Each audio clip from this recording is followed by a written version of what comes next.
সেটা তো আপনি করতে পারেন না। না করতে পারি। করতে পারেন না, তাহলে আপনাকে জেলে যেতে হবে। এখান থেকে ডাইরেক্ট যাবেন নাকি উকিলবাবুর মাধ্যম দিয়ে যাবেন? ম্যাম আমি এই মুহূর্তে তো নিঃস্ব, আপনি যেটা ঠিক করবেন আমি ঠিক আছে, সেটাই তাহলে আপনি উকিলবাবুকে ডেকে নিয়ে আসুন, আপনাকে তাহলে জেলে পাঠানোর ব্যবস্থা করছি আমি। আমি কদিন টাইম পাবো? আপনি একদম টাইম পাবেন না, আপনাকে এখান থেকে ডাইরেক্ট নিয়ে যাওয়া হবে না উকিল বাবুকে আনার জন্য যেটা বলছেন। এক্ষুনি। Big to appear for the petitioner in this matter.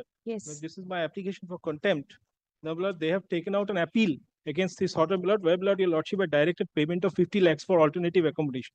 Lord, an order has been passed by the Honorable Division Bench, Lord, granting them time till 10th of this month, Lord, to deposit 25 lakh of rupees before the Registrar General of this Honorable Court. Lord, this is the order passed by the Honorable Division Bench. Lord, this order was passed on 7th of October, Lord. I don't have the certified copy of the order. 21st August, a separate order was passed. Now, is it in the same appeal? 2 to 3 years, it's the same appeal. Only order has been modified to the extent 50 lakhs has been Reduced to 20 lakhs. 25. Very well. Nothing, no other interference.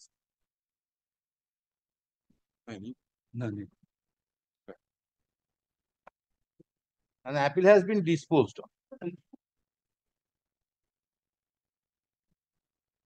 And the time for deposit of money has also expired yesterday.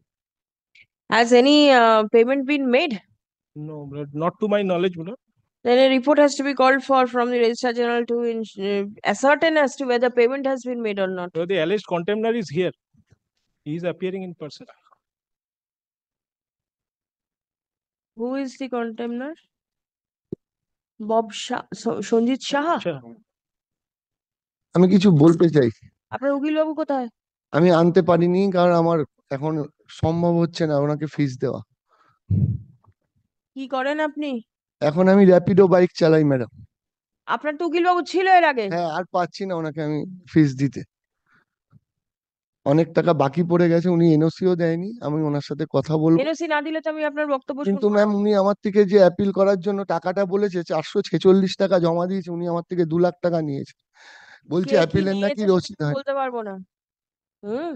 সেটা আমার জানার কথাও নয়।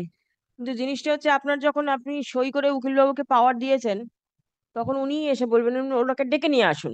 উনি আসুন চাই না আসুন, আপনি ওনাকে ডেকে নিয়ে আসুন। আমি কোনো অন্য অ্যাডভোকেট মানে করতেই পারেন, কিন্তু ওনার থেকে একটা নো অবজেকশন নিতে হবে, নিয়ে তারপর আপনি অন্য উকিলবাবুকে দিতে পারবেন। ঠিক আপনি ওনাকে ডেকে নিয়ে আসুন, তারপর আমি শুনবো। আপনি কি টাকা জমা দিয়েছেন না দেননি? ম্যাম আমি আমার পক্ষে সম্ভব হচ্ছে না। আপনার পক্ষে সম্ভব হচ্ছেন, তাহলে আপনাকে তো জেলে যেতে হবে, পরিষ্কার কথা।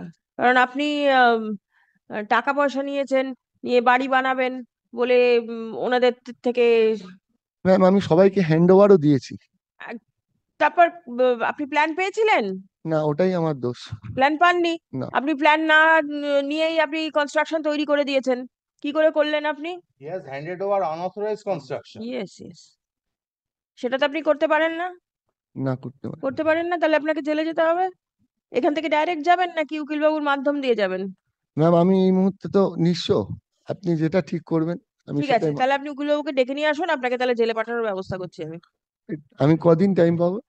আপনি একদম টাইম পাবেন না, আপনাকে এখান থেকে ডাইরেক্ট নিয়ে যাওয়া হবে না উকিল বাবুকে আনার জন্য যেটা বলছেন। এক্ষুনি। ফোন করুন, ডেকে নিয়ে আসুন। I am passing it over. Call the next matter.